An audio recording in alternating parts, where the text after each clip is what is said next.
instantná manifestácia funguje, ale nemusí to byť vždycky, že sa nám to ukáže okamžite v tej realite. Manifestácia nefunguje vždycky priamočiaro. Veľakrát ľudia si myslia, že za to, že si zadali nejaké želanie, nejakú manifestáciu, tak sa im to musí splniť okamžite. A ak sa im to neplní okamžite, tak je niekde veľký problém. Ja by som tu chcela akoby zdôrazniť práve to, aby sme mali vlastne v tom vytrvalosť, aby sme netlačili na to, kedy a ako sa to má zhmotniť, pretože veľa ľudí ako keby počas stratí tú trpezlivosť a prestáva veriť, že to funguje a začne sa sústrediť na nejaké iné, povedzme, vízie, iné ciele. To znamená, že on si tam najskôr zadal nejaký cieľ, hej, že toto si chcem zmanifestovať, toto chcem, aby sa mi zhmotnilo v tej realite. Vymyslím si, chcem si nájsť takú prácu, ktorá ma baví a ktorá ma naplňa. A teraz povedzme, on tam vyslal ten signál. A teraz všetko sa postupne začína prispôsobovať tomu, aby sa mu zhmotnila táto realita. Ale keď nie je dostatočne vytrvalý, tak zrazu fokus venuje aspoň na takú prácu, ktorá mu dobre zarobí. Možno, že tam nemusí byť šťastný a spokojný, ale tým, že toto je niečo, čo mu verí skôr ako tomuto, viacej verí tomu, že bude mať prácu, ktorá mu zarobí, alebo je to možno niečo, čo ho až tak nebaví. Verí tomu viacej ako oproti tomu, že môže mať prácu, ktorá ho baví a naplňa, môže za to zarábať veľa peňazí, tak on tam urobí tú odbočku a vždy sa vráti k tomu, čo tam má podvedome. Hej, čiže znova akoby budeme sa aj v tomto videu pozerať práve na tie naše podvedomé presvedčenia, na tie naše limity. Ak tam je niekde nejaké podvedomé presvedčenie, nejaký podvedomý program, ktorý vznikol či už cez našu skúsenosť, že vždycky sme robili skôr tú prácu, ktorá nás nebaví a nenaplňa, ale však aspoň sme tam zarábali a nikdy sme nezažili ten moment, kedy robím to, čo ma baví a naplňa a naozaj za to zarábam, tak sa budeme akoby podvedome vždycky chytať tohoto. A bude sa nám manifestovať to, čo si myslíme v skutočnosti.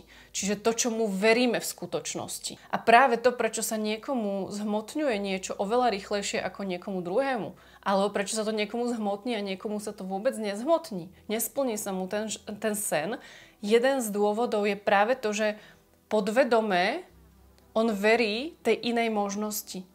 To znamená, že podvedome tam má nastavený program, je pre mňa možné zarábať iba v práci, ktorá ma nebaví, napríklad. Čiže prvá vec sú tie naše podvedomé presvedčenia, programy, ktoré tam máme. A tieto programy vznikli či už počas tej našej cesty, hej, že možno, že sme naozaj zažívali takú prácu, kde sme sa o tom fakt presvedčili a tak toto bolo a máme to odžité, máme to odskúšané, máme to precítené, videli sme to, počuli sme to.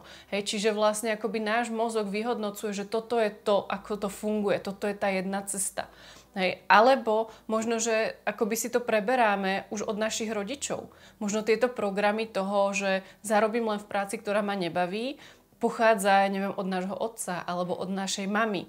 Čiže to sú nejaké programy, ktoré možno si akoby preberáme od tých rodičov. Niečo akoby nasávame, hej, cez tú líniu genetickú. Hej, čiže na toto sa potrebujeme pozerať. Toto je jedna zložka, prečo sa niekomu manifestuje ťažšie, alebo sa to nemanifestuje vôbec tak, ako si to želajú. Čiže čo ja vás akoby k tomu pozývam, je ísť do väčšej vytrvalosti, do väčšej dôvery v to, že je to pre vás možné, len tomu potrebujete dať možno, že väčší čas, fakt väčšiu tú dôveru.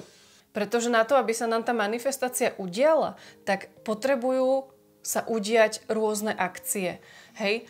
A to znamená, že my sme vyslali, nazvem to, do vesmíru, alebo do toho vyššieho vedomia, alebo Bohu, akokoľvek si to nazývate, vyšleme vlastne ten signál toho, čo chceme. V prvom rade tam musíme mať jasný zámer. Pretože ak tam nemáme jasný zámer, tak znova skončíme skôr pri tom, čo máme otestované, čo už máme odžité. Čiže ten zámer je to, čo robí vlastne tú manifestáciu viditeľnejšiu. To je to, kam vlastne smerujeme aj tú našu energiu, tú našu pozornosť a všetko sa začína diať podľa toho, kde máme tú víziu. A teraz povedzme, že mám tú víziu, chcem si nájsť takú prácu, ktorá ma bude baviť, ktorá je pre mňa príjemná a zároveň mi dobre vynáša, dobre mi zarába. A teraz nechám si ten čas a mám tam tú dôveru na to, že toto sa udeje, už sa začínajú preskladávať veci okolo mňa. My nikdy nevieme, akou cestou sa vlastne k tomuto dostaneme. A ďalší z problémov, prečo ľudia si to nezmanifestujú, prečo sa im to nezmotní, je to, že oni sa snažia odkontrolovať, akou formou a akou cestou to má prísť, alebo ako sa tam môžu dostať. Začne na seba začne tlačiť na to, že musí byť disciplinovaný, musí akoby každý deň urobiť tie a tie kroky na to, hej, je to náročné, je to ťažké a cez nejaký určitý tlak a odpor sa snaží dostať k tej svojej vysnívanej práci. Hej, a tam práve na tej ceste znova môže začať pociťovať frustráciu, môže tam prichádzať pocit zlyhania, pocit toho, že nie je dosť dobrý. A všetko sa to deje kvôli tomu, že sa tlačí. Tu sa práve nachádza veľa takých tých hardworkerov, ľudí, ktorí strašne sa snažia, ktorí akoby ten úspech získavajú cez nejaké prekonávanie ťažkých prekážok a tak ďalej, musia prejsť rôznymi úskaliami na to, aby sa sem dostali. Veľa ľudí práve sa dostane možno niekde do tohto momentu a tu ich to zasekne. Tu ich to zasekne, pretože sa cítia vyčerpaní, už nemajú na to energiu. Veľakrát majú pocit, že stagnujú a buď sa úplne odklonia a idú zase do toho, čo predtým poznali. Zase ideme k tomu podvedomému programu, že napríklad ja si nezaslúžim takúto prácu, nezaslúžim si zarábať peniaze v ľahkosti. Zarábať peniaze môžem iba vtedy, keď robím niečo, čo ma nebaví. A znova sa vraciam k tomu presvedčeniu. Hej, čiže je to také akoby kolečko. Je to akoby taká slučka v tom. Alebo naozaj vyhoria a vlastne sa tam akoby nikdy nedostanú. Hej, čiže to je taká ďalšia varianta, prečo sa to ľuďom nezmotňuje, alebo sa to deje veľmi pomaly, alebo veľmi neefektívne a veľmi náročne. My si potrebujeme uvedomiť, že na to, aby sa nám zhmotnila tá vízia, potrebujeme vidieť, že ono sa to niekde deje na pozadí. Čiže instantná manifestácia funguje, ale nemusí to byť vždycky, že sa nám to ukáže okamžite v tej realite. Nám stačí mať tú dôveru, pretože instantne funguje tá špirála toho, ako sa k tomu dostávame. To znamená, že možno nám do života príde taký človek, ktorý nás prepojí s týmto človekom. Potom príde nejaká situácia, ktorá mi ukáže niečo ďalšie. Rozbalí sa mi tam zase nejaká ďalšia tá skrinka. Z tej skrinky niečo ďalšie vylezie, čo ma dostáva ešte bližšie k tej mojej manifestácii. Hej, tuto ma to privedie na nejaký kurz, ktorý mi otvorí nejaké ďalšie dvere. A vlastne cez tento kurz sa dostanem k takému učiteľovi. Cez tohto učiteľa sa dostanem k takémuto jeho možno žiakovi. A práve ten žiak je to, čo mi akoby sprostredkuje ten môj sen. Hej, možno, že ten žiak práve mi ponúkne tú moju vysnívanú prácu. Čiže tam naozaj potrebujeme vnímať to, že tá manifestácia sa deje. Ten sled udalostí, to je to, čo sa spúšťa instantne. To je to, čo sa nám spustí okamžite. My potrebujeme iba mať ten vnútorný pokoj, dôveru, že sa to deje, a že sa to deje tým najlepším a najvyšším spôsobom pre nás. Pretože takýmto spôsobom, keď pustíme, keď prestaneme lipnúť, tak vtedy sa zhmotňuje to, čo sme si zadali, to, čo si želáme. Vtedy sa nám plnia tie naše sny. Ja si to predstavujem niečo ako most, pretože vy ste na začiatku toho mosta a na konci toho mosta je tá vaša vízia, to, čo chcete žiť, to, čo chcete mať v tom živote. Ale nie sú tam už potom ďalšie cestičky, nie sú tam ďalšie rozvetvia. Ten most smeruje jedným smerom. Vy sa samozrejme môžete vrátiť kedykoľvek naspäť, to je práve to, čo spôsobujú tie naše podvedomé limitujúce presvedčenia, alebo môžete ísť ďalej. A keď pôjdete ďalej, tak pôjdete vpred. Čiže tá manifestácia funguje ako tá cesta. Hej, vlastne všetko to, čo sa vám tam deje, všetky tie udalosti, všetci tí ľudia, ktorých stretnete, sú práve tým mostom k tomu vašemu vysnívanému. A samozrejme sú ľudia, ktorým sa naozaj manifestácie zhmotňujú okamžite. Naozaj sa deje to a bola som tomu svedkom, kedy si jedna kamarátka hovorila len tak, že by chcela auto. A teraz na druhý deň jej volal otec a povedal jej, že on si ide kupovať nové auto, že by jej chcel dať to staré auto, že či ho chce. Instantná manifestácia. Niekomu to trvá jeden deň, hej, naozaj si zadá, vyspí sa a na druhý deň má. Niekomu to trvá roky, niekomu to trvá mesiace, niekedy sa to deje okamžite. Určite ste zažili takúto situáciu, kedy ste mysleli na nejakého kamaráta a v tej sekunde vám ten kamarát zavolal. To je instantná manifestácia. Ale prečo sa to deje tak rýchlo? Pretože to nebolo to, že to naháňam, že akoby sa toho chcem chytiť a že na tom lipnem. Iba som si spomenula na toho kamaráta a zrazu volá. Iba som si povedala, že aké by to bolo super, keby som toto mala. Ale nie je to taká tá nutnosť, nie je to niečo, že musím to strašne mať, inak zomriem. A toto je ďalšia chyba, ktorú veľakrát ľudia robia pri tej manifestácii. Že strašne lipnú na tom, aby sa to udialo a aby sa to udialo okamžite.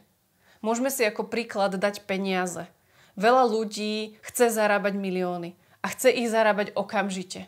Lenže prečo sa im to nezhmotňuje, je kvôli tomu, že oni lipnú na tom výsledku. Oni lipnú na tom, že to musia mať. Čiže vychádzajú z tej energie nedostatku, ja teraz nemám a nutne to potrebujem a nie sú akoby v súlade s tou realitou, ktorú si chcú vysnívať. Ich realita je, že nemám. Ich realita je, mám nedostatok. A my práve keď manifestujeme z pocitu nedostatku, keď viem, že nemám tie peniaze alebo nemám toho partnera a idem z takého toho zúfalstva, a pozor, toto je väčšinou podvedomý pocit zúfalstva, na tej vedomej úrovni si môžeme mysleť, že ja vôbec nerobím z nedostatku. Lenže ak by sme sa pozreli hĺbšie do toho podvedomia, tak sú tam možno určité programy, ktoré nám hovoria, naozaj mám nedostatok, mám málo peňazí. Ak si to fakt prirovnáme na tých vzťahoch, tam je to krásne vidno. Nie som hodná lásky, nie som hodná partnerského vzťahu. Mať partnerský vzťah je nemožné. Keď chceme príliš nejakého jedného človeka, čo sa väčšinou deje? Ten človek nám začne utekať, začne sa nám vzdialovať. Pretože sme príliš nátlakoví, príliš tam tlačíme na toho človeka a je to pre ňoho nepríjemné. Takýmto istým spôsobom to funguje s akoukoľvek našou víziou, s našou túžbou. To znamená, že aj ak chcem ja domček na Bali alebo v Tajsku a lipnem na tom a stále na to myslím a sústredím sa na to, že musím to dokázať, musím to dať, mám tam pocit toho, že tu na Slovensku to nie je dosť dobré, že táto krajina je hrozná, že sú tu ľudia hrozní, že je tu málo, biznisových príležitostí, že tu nie sú ľudia takí otvorení a idem si tam z tohto mindsetu nedostatku a lipnem na tom, že ale to Tajsko, to chcem strašne a tam je to dokonalé a tu je to hrozné, tak znova chcem to z nejakého určitého môjho pocitu nedostatku. Chcem to buď teda ako nejaký únik, alebo z toho, že zase tam niečo pretláčam a zase tá vízia, zase to odchádza, zase sa to vzdialuje. To, čo reálne potrebujeme urobiť na to, aby sa nám zmanifestovali tie naše túžby, aby sa zhmotnili tie naše sny, je vnímať to, kde ešte nie som v súlade so sebou, kde ešte sa cítim, že mám nedostatok. Kde sa cítim, že to tu nie je pre mňa pripravené. Pozrieť sa na to, kde sa ja obmedzujem. Kde tá moja energia nerezonuje s tou mojou víziou.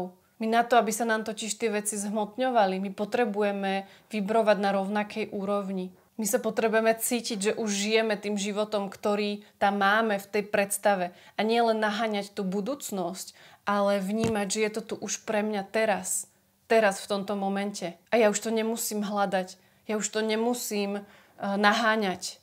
Už sa to deje teraz a dôverovať tomu, že ja som si vyslala ten signál, vyslala som si zadanie a iba dôverujem, že to ku mne bude prichádzať presne tým spôsobom, ktorý je pre mňa ten najlepší. Potrebujem dôverovať procesu, potrebujem dôverovať vesmíru, že sa to vyskladáva tak, ako sa to má vyskladať. A nesnažím sa toľko odkontrolovať, akým spôsobom sa mám k tomu dostať. Púšťam kontrolu. A to je jedna z najčastejších vecí, čo ľudia nevedia robiť. Pustiť kontrolu. Nemyslím tým pustiť zodpovednosť. Zodpovednosť si potrebujeme vziať k sebe. Ale pustiť kontrolu nad vecami, nad ktorými kontrolu reálne nemáme.